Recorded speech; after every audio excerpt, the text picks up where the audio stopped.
الحمد لله رب العالمين والصلاة والسلام على سيد المرسلين محمد وعلى آله وصحبه أجمعين أما بعد فأعوذ بالله من الشيطان الرجيم بسم الله الرحمن الرحيم الله لا إله إلا هو الحي القيوم لا تأخذه سنة ولا نوم له ما في السماوات وما في الأرض من ذا الذي يشفع عنده إلا بإذنه يعلم ما بين أيديهم وما خلفهم ولا يحيطون بشيء من علمه إلا بما شاء وسع كرسيه السماوات والأرض ولا يؤوده حفظهما وهو العلي العظيم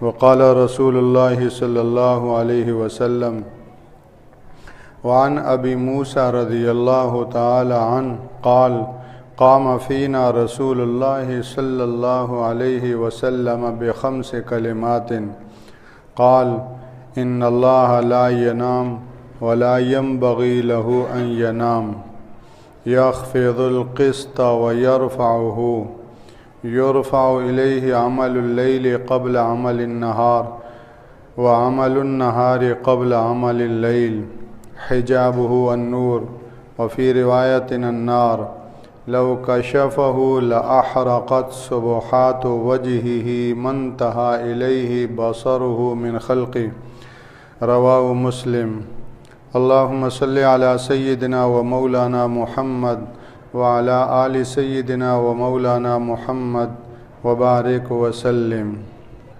حضرت ابو موسیٰ اشعری رضی اللہ تعالی عنہ بڑے جلیل القدر صحابی ہیں۔ اشعری قبیلے سے ان کا تعلق ہے اور اس قبیلے کا ایک بڑا وفد رسول اللہ صلی اللہ علیہ وسلم کی خدمت میں حاضر ہوا اور مشرف با اسلام ہوا۔ اس وفد کا ایک فرد یہ حضرت ابو موسیٰ اشعری رضی اللہ تعالیٰ عنہ بھی تھے۔ عبداللہ بن قیس ان کا نام ولدیت ہے۔ ابو موسیٰ کنیت سے مشہور ہیں، جیسے حضرت ابو ہریرہ کنیت سے مشہور ہیں، نام عبد الرحمن ہے۔ اور اسی طرح حضرت ابو بکر صدیق رضی اللہ عنہ کنیت سے مشہور ہیں، نام کیا ہے؟ عبداللہ بن قحافہ۔ تو حضرت ابو موسیٰ اشعری رضی اللہ تعالی عنہ عبداللہ بن قیس ان کا نام ہے، قاری قرآن تھے، عالم قرآن تھے، مفتی تھے اور بڑے علماء صحابہ میں ان کا شمار ہوتے ہیں۔ اور اللہ جل شانہ نے ان کو حسن صوت سے نوازا تھا اور بہت گویا کہ بہترین لب و لہجے والے تھے۔ ایک مرتبہ رات کے وقت اللہ کے رسول صلی اللہ علیہ وسلم راستے سے گزر رہے تھے تو گھر کے اندر سے قرآن مجید کی تلاوت کی آواز آئی تو آپ صلی اللہ علیہ وسلم ٹھہر گئے، رک گئے، کان لگا کر اس تلاوت کو سننے لگے۔ یہ حضرت ابو موسیٰ اشعری رضی اللہ تعالیٰ عنہ تھے۔ وہ اپنے گھر میں اپنی گویا کہ ترتیب کے مطابق ذوق و شوق سے پڑھ رہے ہیں، ان کو معلوم نہیں باہر اللہ کے رسول صلی اللہ علیہ وسلم میرا قرآن سن رہے ہیں۔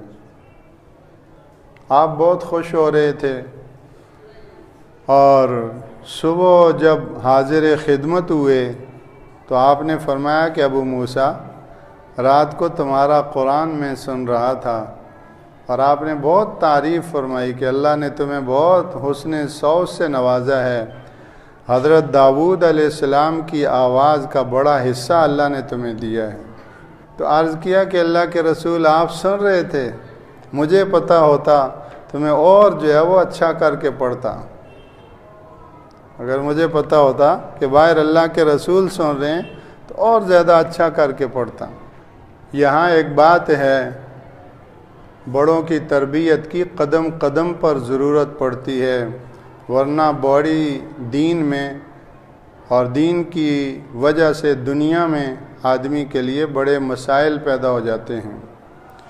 یہاں ہمیشہ میرے دل میں ایک کھٹک سی رہتی تھی کہ یہ جو فرمایا کہ اللہ کے رسول اگر مجھے یہ پتہ ہوتا کہ باہر آپ سن رہے ہیں تو میں اور زیادہ اچھا کر کے پڑھتا، تو کھٹک سی جو ایک خلش سی چبھن سی دل میں پیدا ہوتی تھی وہ ریاکاری کی، کہ اس کا مطلب یہ ہے کہ پہلے اللہ کو سنا رہے ہیں تو پہلے اتنا نہیں پڑھ رہے، اگر یہ پتہ ہوتا کہ اللہ کے رسول سن رہے ہیں تو میں اور زیادہ جو ہے وہ، تو یعنی یہ غیر اللہ کے لیے اور زیادہ جو ہے وہ اچھا کر کے پڑھنا، یہ ایک وسوسہ دل میں آتا رہتا تھا۔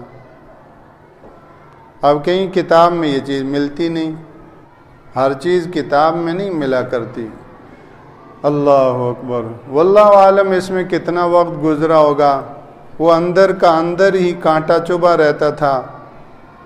تو ایک مرتبہ حضرت حکیم الامت تھانوی قدس اللہ سرہ کے مواعظ میں یہ بات آئی تو وہ سارے کا سارا وسوسہ اس کا صفایا ہو گیا۔ حضرت حکیم الامت تھانوی قدس اللہ سرہ نے لکھا، فرمایا کہ والدین کو، شیخ کو، استاد کو دکھانا یہ ریاکاری میں شامل نہیں ہے، یہ ریاکاری میں شامل نہیں، اور اس کی وجہ یہ فرمائی کہ بڑوں کو جو آدمی دکھاتا ہے تو اس کے اندر لالچ یہ ہوتی ہے کہ وہ دعا کریں گے اور میرے لیے ذخیرہ بنے گا، خوش ہوں گے، بڑوں کو خوش کرنا چاہتا ہے، والدین کو، اساتذہ کو، بڑوں کو خوش کرنا بھی اللہ جل شانہ کی رضا اور خوشنودی کا باعث ہے۔ رضا الرب فی رضا الوالد، اللہ کی رضا والد کی رضا اور خوشی میں ہے، والد راضی اور خوش ہوگا تو اللہ خوش ہوگا۔ تو جب اللہ کی رضا اور خوشی والد کی رضا اور خوشی میں ہے تو رسول اللہ کا تو مقام ہی اونچا ہے۔ اللہ کا رسول خوش ہوگا، تم نے اللہ کے رسول کو خوش کیا تو اللہ بھی خوش ہوگا، اس لیے فرمایا یہ ریاکاری نہیں ہے۔ جب جا کر یہ چیز دل سے صاف ہوئی اور پھر غور کرنے سے پتہ چلا کہ استاد کو، شیخ کو، والدین کو، بڑوں کو جو دکھایا تو اس کے اندر بھی در حقیقت مقصود اللہ ہی ہوتا ہے، اس لیے وہ ریاکاری نہیں۔ ریاکاری وہاں ہوتی ہے جہاں اپنی ذات کی نمود و نمائش کا جذبہ ہو۔ تو خیر، یہ حضرت ابو موسیٰ اشعری رضی اللہ تعالیٰ عنہ اور سارے اشعری جو قبیلے والے تھے، ان کی آواز میں اللہ نے یہ کیفیت پیدا فرمائی تھی کہ اللہ کے رسول صلی اللہ علیہ وسلم کا ارشاد ہے کہ میں جب رات کو گزرتا ہوں تو اشعری لوگوں کے گھروں کو ان کی آواز سے پہچان لیتا ہوں، کہ اس وقت گھروں سے قرآن کی تلاوت کی آوازیں آیا کرتی تھیں۔ اب یہ چیز بہت کم رہ گئی ہے۔ یہاں پڑوس میں فجر کے بعد کوئی حرم کے ائمہ میں سے کسی کی تلاوت کوئی لگاتے ہیں، ان کے گھر سے وہ کیسٹ اور ریکارڈ کے ذریعے سے قرآن پاک کی تلاوت کی آواز آتی ہے تو بہت بھلی لگتی ہے، لیکن اصل یہ ہے کہ ہم خود اپنے گھروں میں قرآن پاک کی تلاوت کریں اور ذوق و شوق اور محبت کی زبان سے اللہ کا قرآن پڑھیں اور اس کی لذت کو محسوس کریں۔ یہ مٹھائیاں اور یہ لڈو یہ اس قرآن کی لذت کے سامنے کیا حیثیت رکھتے ہیں۔ سیدنا حضرت عثمان رضی اللہ تعالیٰ عنہ خلیفہ ثالث، خلیفہ مظلوم مدینہ، حضرت جی مولانا یوسف صاحب رحمہ اللہ نے حیات الصحابہ میں ان کا قول ذکر کیا ہے۔ امیر المومنین حضرت عثمان رضی اللہ عنہ جو جامع قرآن اور عاشق قرآن ہیں، فرماتے ہیں لو طہرت قلوبکم ما شبعت من کتاب اللہ، اگر دل پاک ہو جائیں تو اللہ کے قرآن سے کبھی سیر نہ ہوں۔ تو ذوق و شوق کے ساتھ گھروں میں قرآن پاک کی تلاوت کرنا۔ ہم طرح طرح کے عملیات کے پیچھے لگتے ہیں، اللہ کے قرآن سے بڑھ کر کوئی عمل نہیں ہے۔ گھروں میں اللہ کا قرآن پڑھا جائے گا، خیر و برکتیں گویا کہ ہوں گی، اور اللہ کی رحمت کے فرشتے اتریں گے اور ان کا نزول ہوگا۔ صحابہ کرام کے گھروں سے قرآن کی تلاوت کی آوازیں آ رہی ہیں، اور اللہ کے رسول صلی اللہ علیہ وسلم فرما رہے ہیں کہ میں رات کو چلتے ہوئے اشعری لوگوں کی آواز قرآن پاک کی تلاوت کی سن کر معلوم کر لیتا ہوں کہ یہ اشعری کا گھر ہے، اگرچہ دن میں نہ دیکھا ہو۔ تو حضرت ابو موسیٰ اشعری رضی اللہ تعالیٰ عنہ یہ ایسے جلیل القدر صحابی ہیں، یہ حدیث پاک انہی سے مروی ہے۔ اللہ جل شانہ کی معرفت، اللہ کے تعارف پر جس کا تعلق ایمانیات سے ہے مشتمل یہ حدیث پاک ہے، اس لیے یہ امانت آپ کے حوالے کی جا رہی ہے، ہمیں اللہ اس کی قدر نصیب فرمائے۔ حضرت ابو موسیٰ اشعری رضی اللہ تعالیٰ عنہ فرماتے ہیں کہ رسول اللہ صلی اللہ علیہ وسلم 5 باتیں ارشاد فرمانے کے لیے ہمارے درمیان کھڑے ہو گئے، اور آپ نے 5 باتیں ارشاد فرمائیں۔ آپ بیٹھے بیٹھے بھی ارشاد فرما سکتے تھے، لیکن ان باتوں کی عظمت، اہتمام کی خاطر اور سارے صحابہ کے مجمع کو متوجہ کرنے کے لیے آپ کھڑے ہو گئے۔ قام فینا رسول اللہ صلی اللہ علیہ وسلم بخمس کلمات، 5 کلمات آپ نے ارشاد فرمائے۔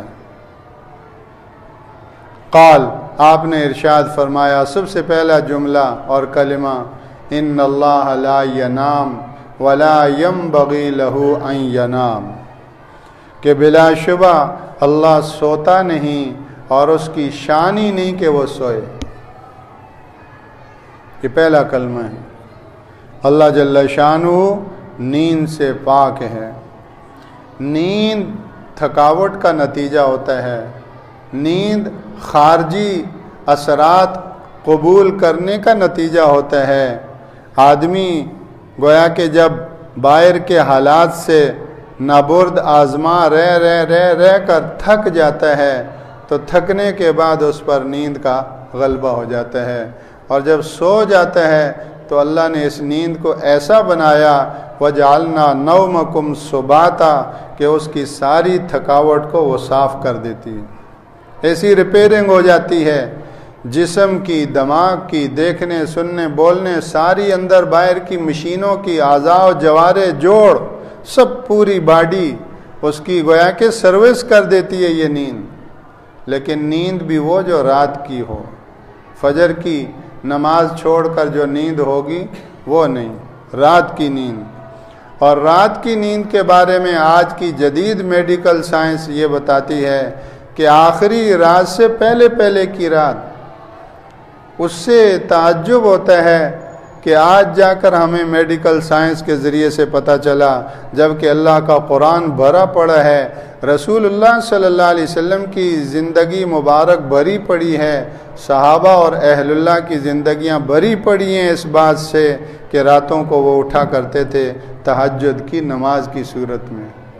تو اس سے پہلے کی جو نیند ہے یہ جسم کی ریپیئرنگ کر رہی ہے، وہ وقت اٹھنے کا ہے، مبارک ترین وقت ہے۔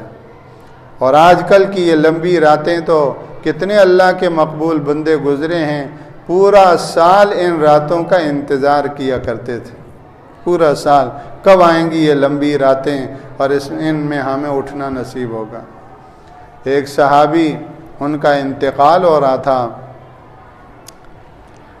تو رو رہے تھے، اور اس بات پر رو رہے تھے کہ موت آ رہی ہے، گرمی کے روزے چھوٹ گئے اور یہ لمبی راتوں کا قیام چھوٹ گیا۔ اس بات پر رو رہے ہیں کہ موت سے پہلے تو موقع تھا گرمی کے روزے رکھنے کا اور یہ لمبی راتوں میں قیام کا خوب، تو اب یہ جو ہے وہ ہاتھ سے چھوٹ رہا ہے، اس پر رو رہے ہیں۔ تو نیند کو اللہ جل شانہ نے بہت گویا کہ ہمارے لیے نعمت بنایا، ساری تھکاوٹ کو دور کر دیتی ہے۔ اللہ جل شانہ انفعالیت کی صفت سے پاک ہے، خارجی تأثر سے اللہ کی ذات پاک ہے، اس لیے فرمایا ان اللہ لا ینام ولا ینبغی لہ ان ینام، اللہ سوتا نہیں اور اس کی شان ہی نہیں کہ وہ سوئے۔ جتنی احادیث مبارکہ ہیں وہ مقتبس من القرآن ہیں۔ قرآن پاک یہ گویا کہ منبع ہے، سرچشمہ ہے تمام علوم نبوت کا، اسی سے سب پھوٹ رہے ہیں۔ اللہ کے رسول صلی اللہ علیہ وسلم پر اس قرآن کی تبیین اور تشریح یہ ملہم من اللہ ہے اور اللہ کی طرف سے وحی کردہ ہے۔ چنانچہ یہ جو حدیث پاک کا جملہ ہے یہ آیت الکرسی کے اس پہلے جملے سے مقتبس ہے، اللہ لا الہ الا ہو الحی القیوم لا تأخذہ سنۃ ولا نوم، اللہ ہی وہ ذات ہے جس کے سوا کوئی معبود برحق نہیں، اور وہ حی ہے اور قیوم ہے، ساری کائنات کو تھامے ہوئے ہیں۔ لا تأخذہ سنۃ، نہ تو اس کو اونگ پکڑ سکتی ہے، ولا نوم، اور نہ اس کو نیند۔ لا تأخذہ، پکڑ نہیں سکتی، یہ لفظ ایسا فرمایا کہ مجھے اور آپ کو ہم جتنا بھی جاگنا چاہیں نیند آ کے پکڑ لے گی، دبوچ لے گی، نہیں سونا چاہتے نیند سلا کے رہے گی۔ ایک ذات ہے جو نیند کے دسترس سے باہر ہے، پاک ہے، لا تأخذہ، اس کو نہیں پکڑ سکتی، سنۃ، نہ تو اونگ، اور ولا نوم، نہ ہی نیند۔ ایک تو ہر فرض نماز کے بعد ہم آیت الکرسی کا اہتمام رکھا کریں، بہت بڑی دولت ہے اس دھرتی پر، اس دنیا میں آج یہ اس سے بڑی کوئی دولت نہیں ہے، یہ آیت الکرسی جو میرے اور آپ کے ہاتھ میں ہے۔ قرآن مجید کی سب سے بڑی یہ آیت ہے آیت الکرسی، 10 جملوں کے اوپر مشتمل ہے، 10 جملوں کے اوپر، سارے کے سارے 10 جملے اللہ کی توحید و صفات پر ہیں۔ قرآن مجید میں ایک اور آیت ہے سورہ حامیم شورا میں، وہ بھی 10 جملوں کے اوپر مشتمل ہے، اس سے ملتی جلتی ہے 10 جملوں والی، لیکن وہ سارے کے سارے 10 جملے رسالت کے اوپر مشتمل ہیں۔ سورہ حامیم شورا، فَلِذَلِكَ فَادْعُ وَاسْتَقِمْ كَمَا أُمِرْتَ وَلَا تَتَّبِعْ أَهْوَاءَهُمْ وَقُلْ آمَنْتُ بِمَا أَنزَلَ اللَّهُ مِنْ كِتَابٍ وَأُمِرْتُ لِأَعْدِلَ بَيْنَكُمْ اللَّهُ رَبُّنَا وَرَبُّكُمْ لَنَا أَعْمَالُنَا وَلَكُمْ أَعْمَالُكُمْ لَا حُجَّةَ بَيْنَنَا وَبَيْنَكُمْ اللَّهُ يَجْمَعُ بَيْنَنَا وَإِلَيْهِ الْمَصِيرُ، یہ 10 جملوں کے تو یہ رسالت سے متعلق، اور یہ آیت الکرسی یہ بھی 10 جملوں پر مشتمل ہے، لیکن یہ توحید سے متعلق ہیں۔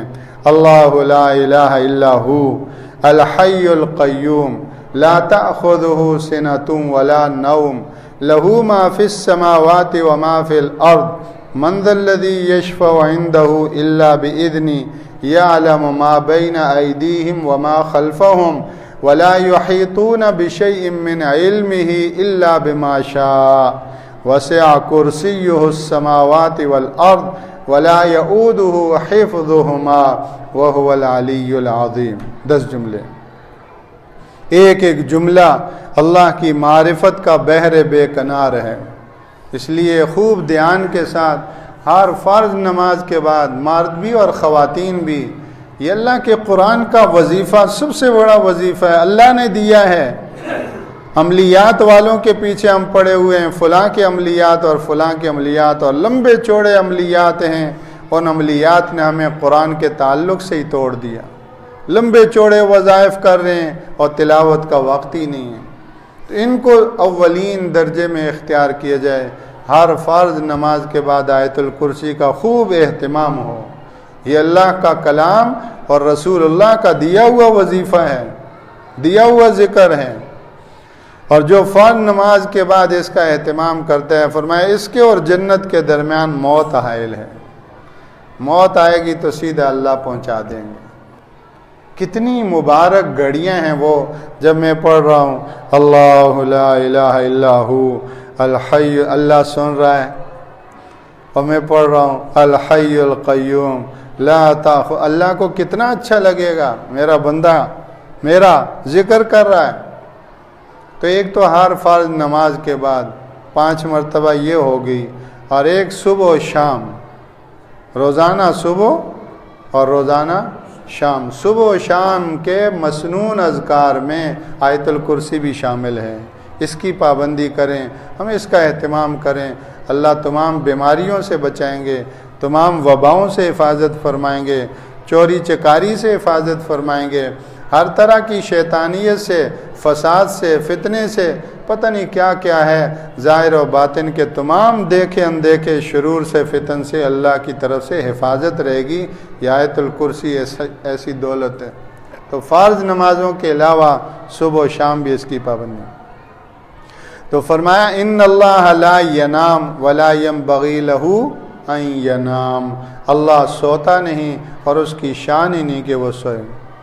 دوسرا کلمہ رسول اللہ صلی اللہ علیہ وسلم نے فرمایا یخفض القسط ویرفعہ، اللہ جل شانہ ترازو کو پست کرتے ہیں اور ترازو کو بلند کرتے ہیں، ترازو کو پست کرتے ہیں اور ترازو کو بلند کرتے ہیں۔ اس کا مفہوم خلاصہ لب لباب یہی ہے کہ بندوں کے رزق، بندوں کی روزی اٹھانا اور بٹھانا اور ان کی روزی کشادہ کرنا اور تنگ کرنا یہ اللہ کے اختیار میں ہے، اس کے قبضہ قدرت میں ہے۔ گویا کہ یہ وہ مضمون ہے جو فرمایا ان ربک یبسط الرزق لمن یشاء ویقدر، تیرا رب جس کے لیے چاہتا ہے روزی کشادہ کر دیتا ہے اور جس کے لیے چاہتا ہے تنگ کر دیتا ہے۔ اور انہ بعبادہ خبیر بصیر، وہ اپنے بندوں سے بڑا باخبر ہے اور اپنے بندوں کو بڑا دیکھنے والا ہے۔ کسی کی روزی کو کشادہ کیا تو اس کشادہ کرنے میں اس کے لیے امتحان ہے، کسی کی روزی تنگ ہو رہی ہے تو اس کی روزی کے تنگ ہونے میں اس کے لیے امتحان ہے۔ اس لیے اس کی روزی کے کشادہ ہونا وہ کوئی زیادہ خوشی کا کوئی موقع نہیں، اور اس کے روزی کا تنگ ہونا یہ کوئی زیادہ غم کا موقع نہیں۔ اصل بات خوشی اور غم کی یہ ہے کہ دونوں میں سے امتحان میں کامیاب کون ہوا اور دونوں میں سے امتحان میں ناکام کون ہوا۔ اگر روزی کی تنگی والا اس امتحان میں کامیاب ہو گیا تو یہ تو خوشی کا باعث بنا روزی کا تنگ ہونا، اور اگر جس کے لیے روزی کشادہ ہوئی وہ اس امتحان میں ناکام ہوا تو وہ تو جو ہے وہ غم اور صدمے کی چیز ہے کہ روزی کی کشادگی اس کے گویا کہ امتحان میں ناکامی اور جو ہے وہ فیل ہونے کا باعث بنی۔ اس لیے ہر حال میں یہ چیز پیش نظر رہے کہ روزی کی تنگی اور روزی کی کشادگی اللہ کا امر ہے۔ ہمارے ہاں تھوڑا سا روزی میں کوئی کمی بیشی ہو تو کہتے ہیں کہ بندش کسی نے کی ہے، اب دوڑتے ہیں عملیات کے پیچھے۔ کسی عامل کو دکھاؤ لگتا ہے بندش ہوئی، اور جس عامل کے پاس جاؤ اس کے پاس پہلا لفظ یہ ہے کہ تم پہ بڑی سخت بندش کسی نے کی ہے۔ کیسا خطرناک جملہ ہے، یعنی اللہ تو اس کو روزی دے رہا تھا، کسی نے آگے سے باندھ دی روزی کو بند کر دیا۔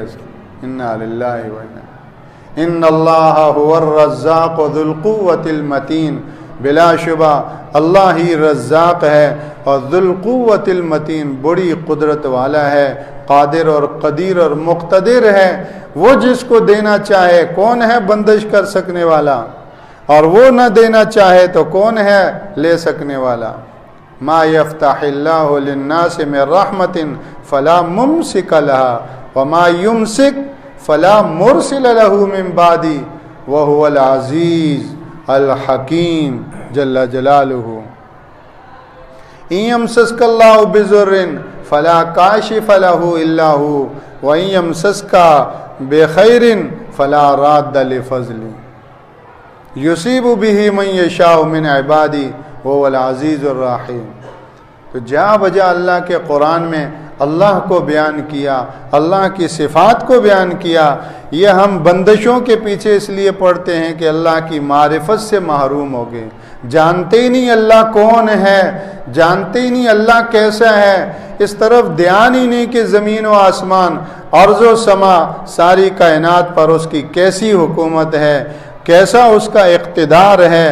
العزیز، غالب اقتدار کا مالک ہے وہ،